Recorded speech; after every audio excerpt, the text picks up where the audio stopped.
Linguistic Challenge. In this module, challenge yourself to explain Tolman's purposive behaviorism, explain Bandura's social learning theory, and give specific applications of each theory in teaching. With new researchers, explanations provided by the basic principles of behaviorism appeared not to satisfy all learning scenarios.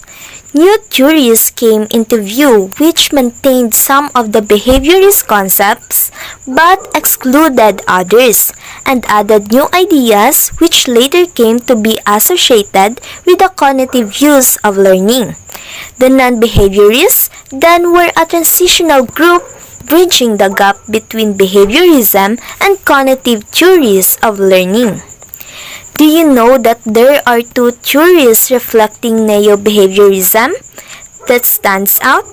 The first one is the Tolman's purposive behaviorism, which includes goal-directedness, cognitive maps, latent learning, and intervening variables, while the second one is the Bandura social learning theory, which includes the principles, modeling, and the four conditions for effective modeling. So get ready, lend your ears, and participate as I discuss the one of the theory of Neo-Behaviorism, which is the Tolman's purposive behaviorism. Before I formally start to the formal discussion, let's have an activity first. Solve the maze. Instruction. Solve maze A. Enter on the left side and exit at the top. Solve maze B. Enter on the top and exit on the left side. I will give you 15 seconds to solve this.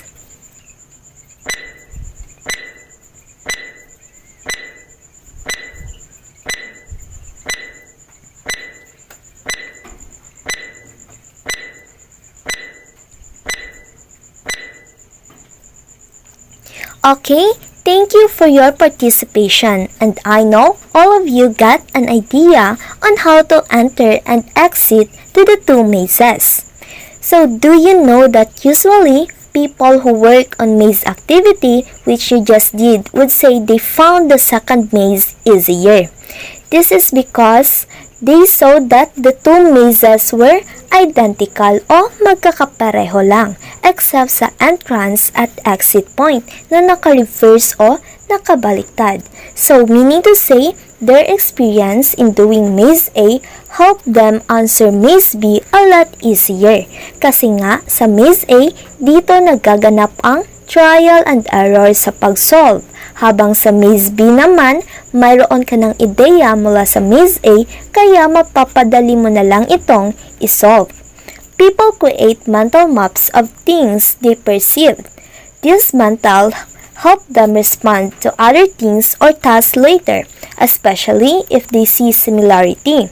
You may begin to respond with trial and error, which you did in maze A, or what we call behavioristic. But later on, your response becomes more internally driven, which you did in maze B, or refers to cognitive perspective. So, this is Neo-Behaviorism is all about. It has aspects of behaviorism, but it also reaches out to the cognitive perspective. There are two theories reflecting Neo-Behaviorism that stands out. Edward Tolman's purposive behaviorism and Albert Bandura's social learning theory. Both theories are influenced by behaviorism, which is focused on external elements in learning. So when we say external elements in learning, it refers to the outside. It could be the family environment, school environment, and society. But take note also that their principles seem to also be reflective of the cognitive perspective, in which it focuses on more internal elements in learning, which includes the intelligence, interest, motivation, passion within yourself, and such. Okay, before I elaborate the purposive behaviorism, let's acknowledge first a short biography of Edward Tolman. Edward C. Tolman is an American psychologist known for behavioral psychology, cognitive map, latent learning, and of course, the purposive behavior. He was born on April 4, 1864 in Massachusetts, United States and died in 1959. Purposive behaviorism has also been referred to as assigned learning theory and is often as the link between behaviorism and cognitive theory. Tolman's theory was founded on two psychological views, those of the Gestalt psychologist and those of John Watson, the behaviorist.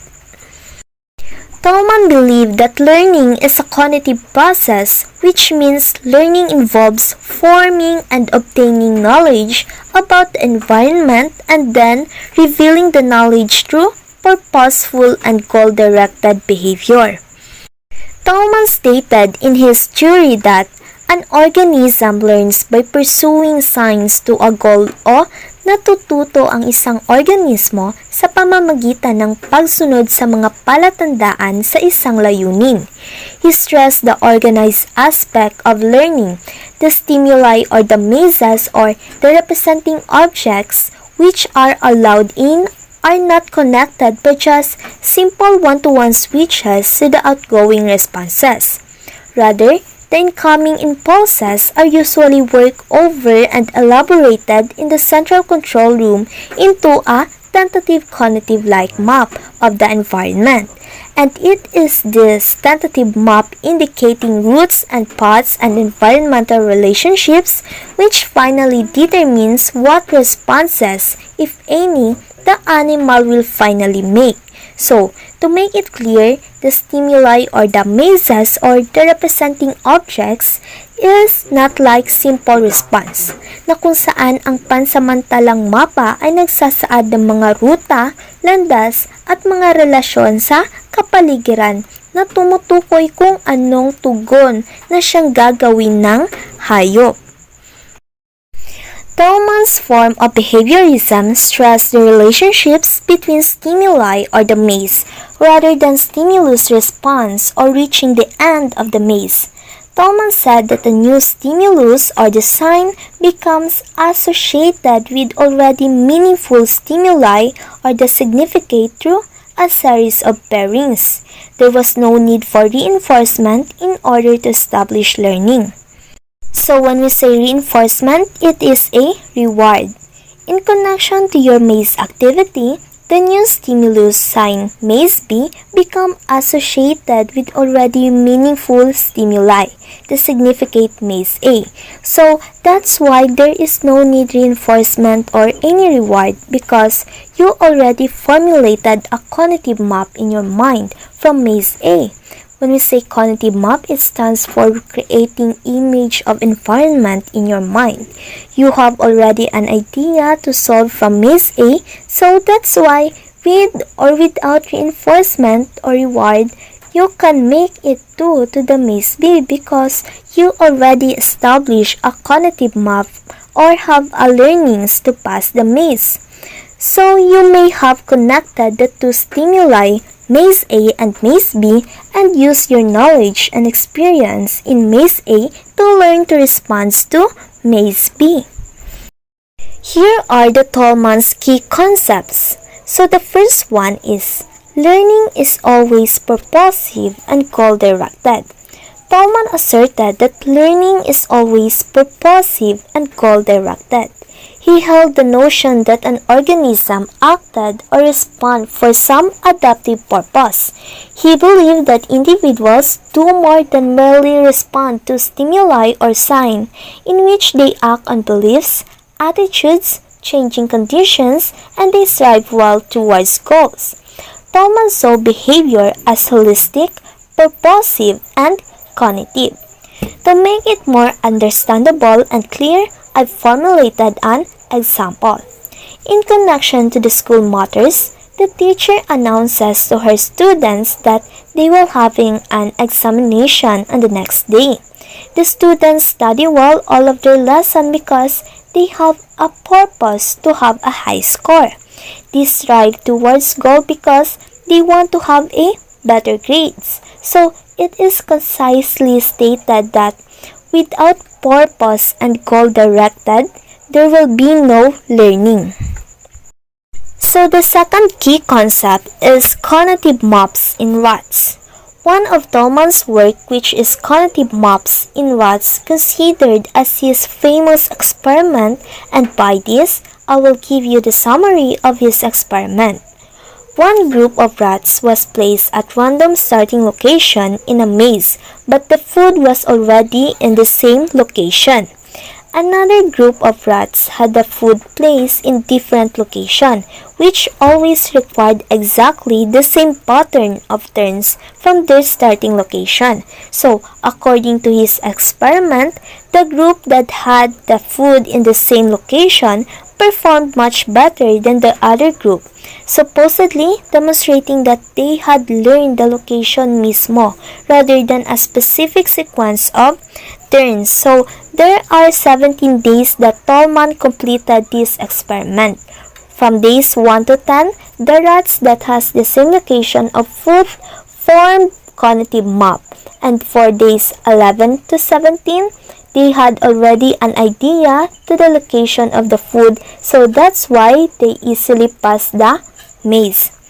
Okay, so this is tendency to learn location, signify that rats somehow form cognitive maps that help them perform well on the maze. Also, Tolman found out that organisms will select the shortest or easiest path to achieve a goal. Applied in human learning, since a student passes by the same route going to school every day, he acquires a cognitive map o nakakakuha na siya ng ideya o makaka-create na siya na kung ano ang itsura ng kapaligiran kung saan liliko patungo sa lokasyon ng paaralan. So by this, whenever the transportation rerouting is done, he can still figure out what turns to make to get to school the shortest or easiest way. The third key concept is latent learning. Latent learning is a kind of learning that remains or stays with the individual until needed. It is learning that is not outwardly manifested at once. According to Tolman, it can exist even without reinforcement or any reward. In connection to his rats experiment, wherein rats apparently learned the maze by forming cognitive maps of the maze, but manifested this knowledge of the maze only when they needed to. Okay, so to make it more clear, I will elaborate it in connection of teaching matters. So again, when we say latent learning, it is a kind of learning that remains or stays with the individual until needed. It is learning that is not outwardly manifested at once. Okay, so there are many times in the school that we won't find the outcome until about some of time, because there are many things that we desire from our students that we want to see at once, but this incident will not always happen. There are many times that students learn and their learnings will appear in the near future, not inside the class, but maybe it will appear after a year, or other it will appear when the circumstance requires it. So it is called latent learning. The learnings we have that are not yet seen in our behavior or that are not visible in all our activities, but time will come that it will appear as it is needed. So we call that one a latent learning. In line in application on human learning, a 2-year-old daughter always sees her dad operate the TV remote control and observes how the TV is turned on or how channel is changed and volume adjusted. After some time, the parents are surprised that on the first time that their daughter holds the remote control, she already knows which buttons to press for what function. Okay, so through latent learning, the child knew the skills beforehand, even though she has never done them before. So, the latent learning starts from the child observing his father how to operate the remote control, and in the time that she handled the remote control, she has a stock idea or knowledge on how to operate the remote control. The fourth key concept is the concept of intervening variable. Intervening variables are variables that are not readily seen but serve as determinants of behavior. Tolman believed that learning is mediated or is influenced by expectations, perceptions, representations, needs, and other internal or environmental variables. So, we will find the different variables in learning. We have expectations, for instance, the expectation of teachers, expectation of the parents, or the expectation of the students. Then we have perceptions. So whatever the things that the learner perceive from the classroom or perceive from the teacher. So that's the example. And then the representations, even if it is a visual or if it is an image or it is only by hearing, and of course his needs will also be an example of variable and other internal or environmental variables. Another example of internal variable is, at this point in time, we are using technology, internet connections, and online matters to learn. So these are an environmental variables. In relation to Tolman's experiment with rat, he found out that hunger is an intervening variable. Okay, so the last key concept is the reinforcement not essential for learning. Tolman concluded that reinforcement is not essential in learning, although it provides an incentive for performance. In the view of Tolman's purposive behaviorism theory, reinforcement or the reward is not an important factor, although reinforcement will help as an incentive performance. So, in relation to his experiment, he observed that rat was able to acquire knowledge through a maze that is to develop a cognitive map. So, precisely when a cognitive map is developed in the cognition of the rat, that is already a learning, even without the food that will serve as a reinforcement or reward.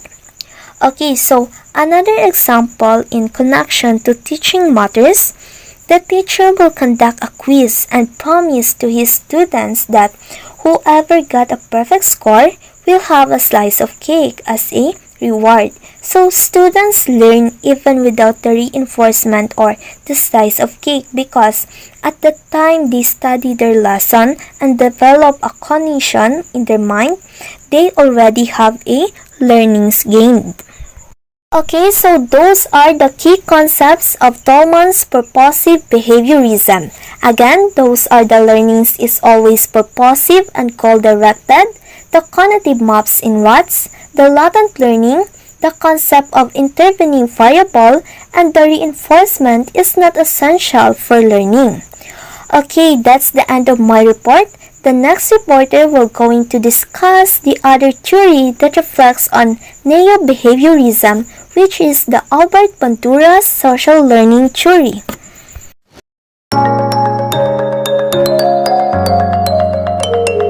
Before we elaborate the social learning theory, let's acknowledge first a short biography of Albert Bandura. Albert Bandura was born in December 4, 1925. He was born in Montauk, Alberta, Canada. He is a psychologist specializing in school cognitive and self-efficiency.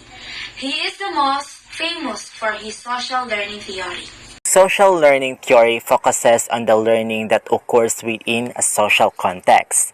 Now, when we say social context, it is social environment and it refers to immediate physical and social setting in which people live in or something happens or develops.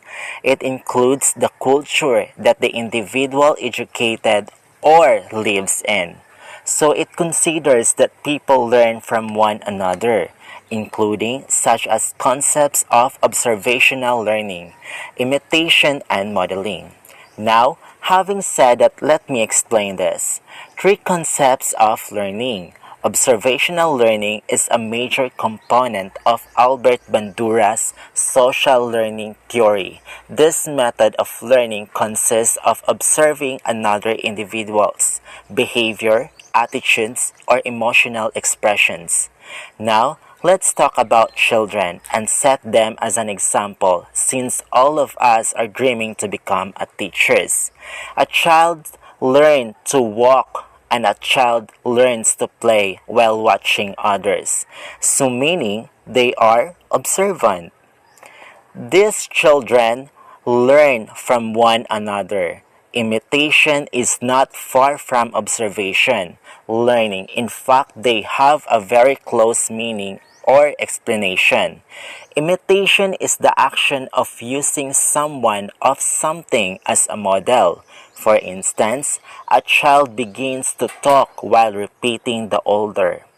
The one who is talking or children nowadays are idolizing Cardo Dalisay and follow him. So the result, they are doing what Cardo is doing in televisions by acting like they are Cardo Dalisay and started to form a dream. For instance, I will become a policeman someday. So they are learning through imitation. Now let's go on to modeling. Since all of us are education students, let's base modeling into teaching. Modeling is an instructional strategy wherein the teacher engages students by showing them how to perform a skill or something that is related to our topic while describing each step while a rationale. This provides students with both visual and verbal examples of what they will be expected to. Now, let's go on to general principle of social learning theory. Number 1. People can learn by observing the behavior of others and the outcomes of those behaviors. So this is what I am explained a while ago, that people can learn from one another. Number 2. Learning can occur without a change in behavior. So no matter how far is our knowledge or no matter how much that we learn, no need to change the behavior. And according to Bandura's social learning theory, says that because people learn through observation alone, their learning may not necessarily be shown in their performance. Number 3. Cognition plays a role learning. Over the last 30 years, social learning theory has become increasingly cognitive in its interpretation of human learning. Why? Because cognition is defined as a mental action or process of acquiring knowledge in understanding through experience and sense. So we look at it as a mental process relating to the input and storage of the information. And that information is used to guide humans' behavior. Number 4. Social learning theory can be considered as a bridge of a transition between behaviorist learning theories and cognitive learning theories because it compasses attention, memory, and motivation, and because this also emphasizing the importance of social learning. How the environment reinforces and punishes modeling. When we say reinforce, meaning there is something is added to increase the likelihood of a behavior. While when we say punishment, there is something added to decrease the likelihood of a behavior. People often reinforce for modeling the behavior of others. Bandura suggested that the environment also reinforces modeling, and this is in the several possible ways. Number 1. The observer is reinforced by the model. For example, a student who changed dress to fit in with a certain group of students has a strong likelihood of being accepted and thus reinforced by that group. Number 2. The observer is reinforced by a third person. The observer might be modeling the action of someone else. For example, an outstanding class leader or the student, the teacher notices this and compliments and praises observer for modeling such as behavior, and thus reinforce that behavior. Number 3, the imitated behavior itself leads to reinforcing consequences. Many behavior that we learn from others produce satisfying or reinforcing result. For example, a student in multimedia class could observe how the extra work a classmate does is fun. So, these students in turn would do the same extra work and also the same enjoyment. Number 4, consequences of the model's behavior affects the observer behavior vicariously. This is known as vicarious reinforcement. This is where the model is reinforced for response and then the observer show an increase in the same response. So Bandura illustrated this by having students watch a film of a model hitting an inflated clown doll. Once group of children showed the model having or being praised for such action without being reinforced, the group of children began hitting the doll. Now, let's go on to contemporary social learning perspective of reinforcement and punishment. Contemporary theory proposes that both reinforcement and punishment have indirect effects on learning. They are not the sole or the main cause in reinforcement. You can receive negative or positive reinforcement. So, we say negative, it involves the removal of something negative to strengthen the behavior, and the other. On the other hand, punishment involves either imposing something undesirable or taking away a positive stimulus. So we can eliminate behavior, and learner can acquire new behavior knowledge by merely observing model. That is why reinforcement and punishment have indirect effects of behavior in learning, because people form expectation about the potential consequences of future responses based on how to carry response and reinforce or punish. Cognitive factors in social learning. Cognitive social learning theory suggests that human learns behavior by observing others and choosing what behaviors to imitate. Behaviors that are rewarded are more likely to be repeated, whereas behavior that are punished are less likely to be repeated. Now, social learning theories contend that attention is a critical factor in learning because attention allows us to plan or preview, monitor, and also regulates our thoughts and actions. Attention is the first step in the learning process. We cannot understand, learn, or remember that which we do not first attempt to. We will not start by attention. Now, Bandura proposed that behavior can influence both the environment and the person. In fact, each of these variables, the person, the behavior, and the environment can have an influence on each other. Reciprocal causation is the idea that behavior is controlled or determined by the individual through cognitive processes and by environment through external social stimulus events. The basis of reciprocal causation should transform individual behavior by allowing subjective dual process transparency when contrasted with cognitive, environmental, and external social stimulus events. And assiding said stimulus event is one stimulus that associated parameter of an stimulus. So it is an event parameter specify things about the stimulus presentation such as when it occur, and also you can define one or more stimulus events parameters. Now, there are different types of model, namely the live model and the symbolic model. Now, what is a live model?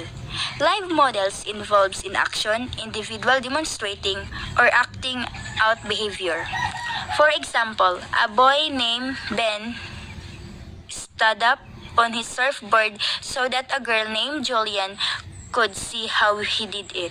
Now, let's go on the symbolic model. Symbolic model can be fictional characters. For example, the real people demonstrate behaviors in book, movies, televisions, show, video games, or internet sources.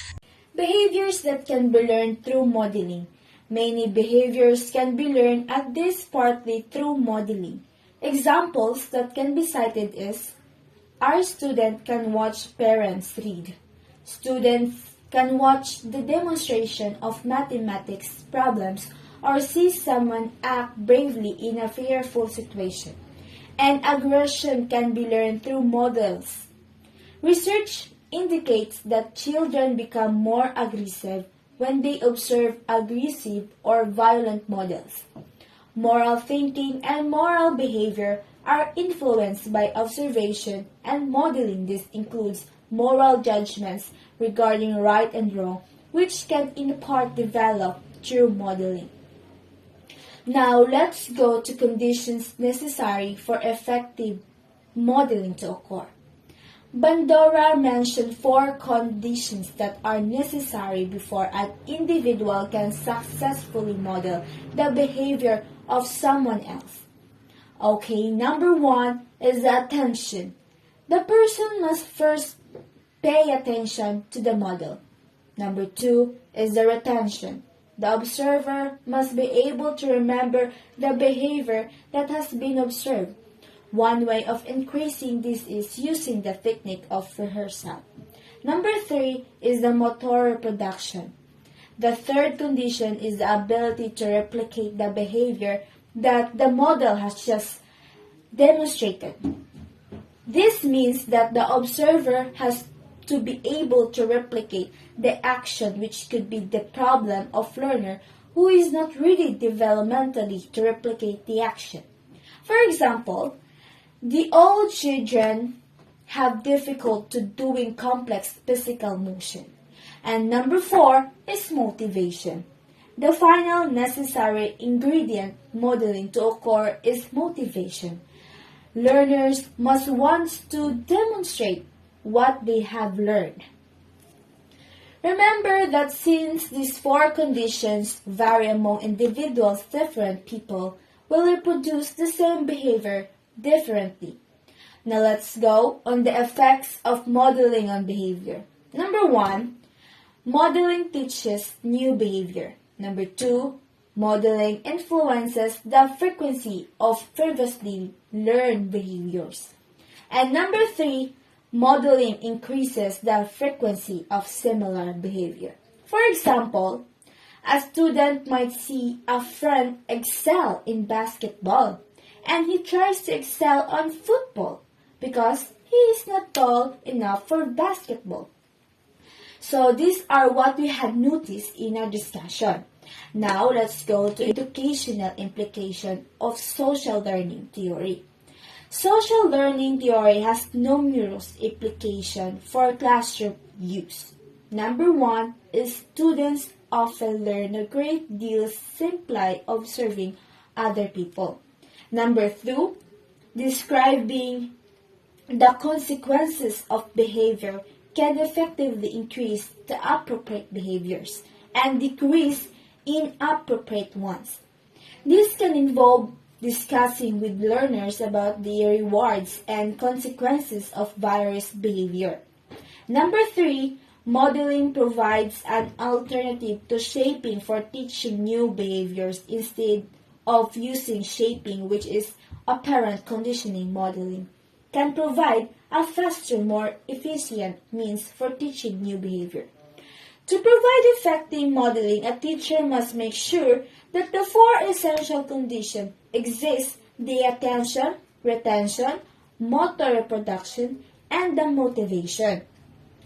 Number 4 is teachers and parents must model appropriate behaviors and take care that they do not model inappropriate behaviors. And number 5, teachers should expose students to a variety of other models. This technique is especially important to break down traditional stereotypes. Now, we are done with our reports and hopefully you have learned something. Thank you. Have a good day and stay safe.